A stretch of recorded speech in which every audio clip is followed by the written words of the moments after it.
নমস্কাৰ প্ৰিয় বন্ধু বান্ধৱীসকল, আপোনালোক সকলোকে মোৰ অন্য টিভিলৈ স্বাগতম। ইতিমধ্যে আমি গম পাইছোঁ যে ডিচেম্বৰ মাহৰ 12 তাৰিখে এটা নটিফিকেশ্যন ওলাইছিলে আৰক্ষী পদৰ বাবে, আৰু সেই পদটোৰ বাবে যিটো অনলাইন আবেদন প্ৰক্ৰিয়া হ'ব, সেই অনলাইন আবেদন প্ৰক্ৰিয়াটোৰ কাৰণে এটা অনলাইন ৰেজিষ্ট্ৰেশ্যন প্ৰক্ৰিয়া হ'ব। সেই ৰেজিষ্ট্ৰেশ্যন প্ৰক্ৰিয়াটো কেনেকৈ হয় এই ভিডিঅ'ত দেখাবলৈ যত্ন কৰিম। আপোনালোকে ভিডিঅ'টো মনোযোগেৰে চাব। প্ৰথম কথা, আপোনালোকে গুগল বা ক্ৰমত যাব। ক্ৰমত গৈ পেলাই আপোনালোকে state level police recruitment board যিটো চমুকে আপোনালোকে টাইপ কৰি ল'ব। টাইপ কৰি লোৱাৰ পিছত আপোনালোকে স্ক্ৰল ডাউন কৰিব। স্ক্ৰল ডাউন কৰোঁতে অলপ সময় ৱেইট কৰিব। তাৰপিছত আপোনালোকে এখন ইণ্টাৰফেচ দেখা পাব, যিখন ইণ্টাৰফেচ আপোনাৰ ষ্টেট লেভেল পুলিচ ৰিক্ৰুটমেণ্ট বৰ্ডৰ ফালৰ পৰা দিয়া হৈছে। তাৰপিছত আপোনালোকৰ এনেকৈ ইয়াত দেখা পাব state level police recruitment board. ইয়াত দেখিছে গ্ৰীণ কালাৰত ৰেজিষ্ট্ৰেশ্যন বুলি কৰা আছে। তাৰপিছত যিবিলাক ষ্টেপ আছে সেইটো গোটেইকেইটা ষ্টেপ দিয়া আছে, কিন্তু আপোনালোকৰ যিহেতু প্ৰথম অনলাইন ৰেজিষ্ট্ৰেশ্যন কৰিব লাগিব, তাৰপিছতে লগ ইন কৰিব লাগিব। চ' ৰেজিষ্ট্ৰেশ্যন প্ৰক্ৰিয়াটোহে আমি এই ভিডিঅ'টোত আলোচনা কৰিম, কাৰণ ৰেজিষ্ট্ৰেশ্যন নকৰাকৈ আপুনি লগ ইন কৰিব নোৱাৰিব। তাৰপিছত আপোনালোকে এনেকুৱা জেগাত স্ক্ৰল ডাউন কৰিব। এইটো লগ ইন দেখিছে, এইটো আমাৰ এতিয়া প্ৰয়োজন নহয়। তাৰ তলত আপোনালোকে চাব ৰেজিষ্ট্ৰেশ্যন নাও বুলি দিয়া আছে। এইটো ৰেজিষ্ট্ৰেশ্যন নাও, তাৰমানে ৰেজিষ্ট্ৰেশ্যন প্ৰথমবাৰ কৰিবই লাগিব। আৰু ৰেজিষ্ট্ৰেশ্যন কৰাৰ কাৰণে আপোনালোকে মোবাইল নম্বৰ এটা দিব লাগিব। সেই মোবাইল নম্বৰটোত OTP আহিব। OTP অহাৰ পিছত আপোনালোকে এটা এপ্লিকেশ্যন ID জেনেৰেট হ'ব। সেই কথাখিনি কেনেকৈ কৰে গোটেই প্ৰক্ৰিয়াটো মই দেখাবলৈ যত্ন কৰিম।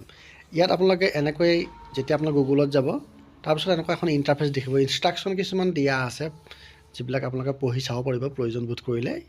এইখিনি ডকুমেণ্টছ কি লাগিব, ছিগনেচাৰ, ফটো, গোটেই ইনষ্ট্ৰাকশ্যনখিনি সুন্দৰভাৱে দিয়া আছে। আপোনালোকে এবাৰ মনোযোগেৰে পঢ়ি পেলাই চাব। চোৱাৰ পাছতে আপোনালোকে ৰেজিষ্ট্ৰেশ্যন প্ৰক্ৰিয়াটো আৰম্ভ কৰিব। তাৰপিছত তললৈ যাব। তললৈ স্ক্ৰল ডাউন কৰাৰ পিছত আপোনালোকে দেখিছে ৰেজিষ্ট্ৰেশ্যন ব্লু কালাৰ আছে, তাৰপিছত গ্ৰীণ কালাৰত ৰেজিষ্ট্ৰেশ্যন অনলাইন আছে। তাৰপিছত ইয়াত এনেকৈ দিয়া আছে, যিবিলাক ৰেড ষ্টাৰ মাৰা আছে সেইখিনি আপোনালোকে মেণ্ডেটৰী কৰিবই লাগিব।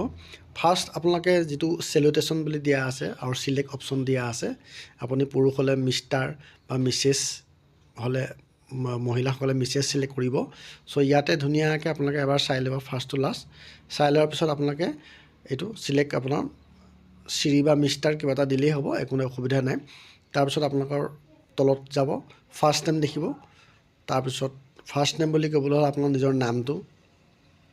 তাৰ তলত দেখিছে মিডিল নেম। মিডিল নেম মানে কাৰোবাৰ কুমাৰ, জ্যোতি এনেকুৱা ধৰণৰ যাৰ আছে তেওঁলোকে ইউজ কৰিব পাৰিব তাত, আৰু যাৰ নাথাকে তেওঁলোকে সেই বক্সটো স্কিপ কৰি যাব।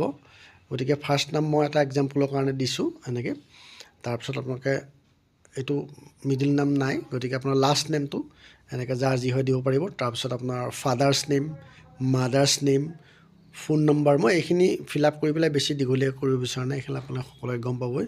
ফোন নম্বৰটো খালি OTP অহাটো চাব। তাৰপিছত আপোনাৰ এমপ্লয়মেণ্ট এক্সচেঞ্জ নাম্বাৰ, তাৰপিছত আপোনালোকৰ যিটো হাইষ্ট কোৱালিফিকেশ্যন পষ্ট গ্ৰেজুৱেট হ'লে আপোনালোকে সেইটো দিব পাৰিব, MA বা যিটো MSc যোনে যি কৰিছে। তাৰপিছত গ্ৰেজুৱেট হ'লে BA পাছ কৰিলে আপোনালোকে এইটো গ্ৰেজুৱেটটো দিব পাৰিব, যাৰ যিটো কোৱালিফিকেশ্যন সেইটো দিব।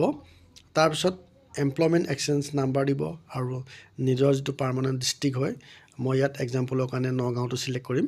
চ' আপোনালোকৰ নিজৰ সুবিধা অনুসৰি যোনটো ডিষ্ট্ৰিক্ট হয় সেইটো দিব পাৰিব। তাৰপিছত কাষ্ট কেটেগৰী যাৰ পৰে, জেনেৰেল হ'লে জেনেৰেল দিব, SC ST OBC দিব।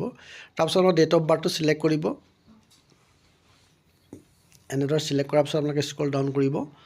স্ক্ৰল ডাউন লাহে লাহে কৰি গৈ থাকিব। তাৰপিছত দেখিছে ইয়াত অলপ ৱেইট কৰিব, নেটৰ কাৰণে কেতিয়াবা অলপ ইছ্যু হৈ থাকে এইটো। তাৰপিছত জেণ্ডাৰ চিলেক্ট কৰিব। কাষ্টটো চিলেক্ট কৰাৰ পিছত জেণ্ডাৰ আছে, তাৰপিছত তললৈ স্ক্ৰল ডাউন কৰিব, এনেকৈ অলপ চাব।